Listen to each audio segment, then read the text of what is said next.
அவரு பேசுறத வீடியோ போடுங்கிறாரு என்ன. நான் அவுட் ஸ்பீக்கர் வச்சுக்கிறேன். நீ பேசுறத அவ்வளவு தெளிவா கேக்குதியா?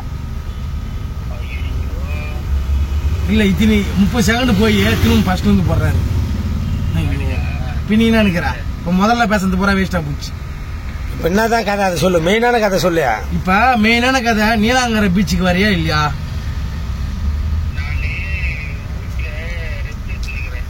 ஏன் ரெஸ்ட் எடுத்து கிடக்குறா? வயசாகி போச்சா? இல்ல வயசாகி போச்சு உனக்கு.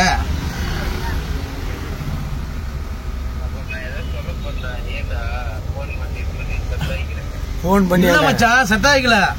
வண்டி வாங்கிட்டோம், பொண்டாட்டியை தாலி கட்டிட்டோம், அடுத்தது வேலை செஞ்சாதானே அது கடன் அடிக்க முடியும். மாசம் கடன் அடிச்சா தானே உன்னை மாசம் வாங்கினாதான் கடன் அடிக்கிற மாரி சொல்றானே அந்த மாரி வந்து அது வந்து வண்டி வாங்கிட்டா துருன்னு இருக்கணும். நீ என்ன ஜாலியா வீட்டுல பாத்துங்கன்னு சொன்னா பாவாடை உள்பாவாடை போட்டு பாத்துங்கிற மாதிரி பாத்துங்கிற.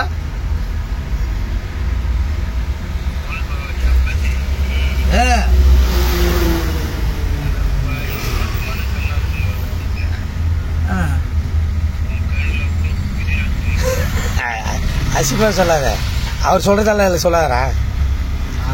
இல்ல வண்ட வண்டியா கேக்குறேன்னு நினைக்கிறேன். வெங்கடேஷ் ஒண்ணு வண்ட வண்டியா கேக்குறா. சரி விடு, மாமன் மச்சான் சொல்ல மச்சான் அவரா? நீ போனை கட் பண்ணா நீ பாதி வண்ட வண்டியா பேசுற. நீ எத்தனை அக்கா வச்சுக்கிற? எத்தனை பேர் குத்துக்கிறா?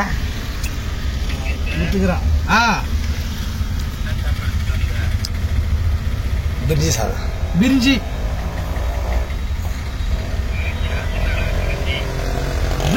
வெஜ் பிரிஞ்சி. புரியல? கையை விட்டு தான் விரிக்க போறோம். பரவாயில்லையே, இதெல்லாம் நல்லா ஃபுல் ட்ரைனிங் இருக்குது. அந்த கையை விட்டு விரிச்சா நடுவில் பருப்பு மாரி இருக்கியா? ஐயோ அசிங்கமா பேசாதரா. போனே இவன் நம்மளோட மோசமா இருவான் நினைக்கிறாரு. போனே கட் பண்ணிட்டாரியா? நடுவில் பருப்பு யூடியூப்ல போடுற வீடியோல அசிங்கமா பேசுறேன். நான் போட்டுருவேன், அது கட் பண்ணும். இப்படி பண்ணியா? இல்ல ஒரு பெரிய மனுஷங்கிட்ட எப்படி மரியாதையா பேசணும்? நீ சாதாரணமா பேசுற, ஊர்ல பேசுற மாதிரி பேசுற.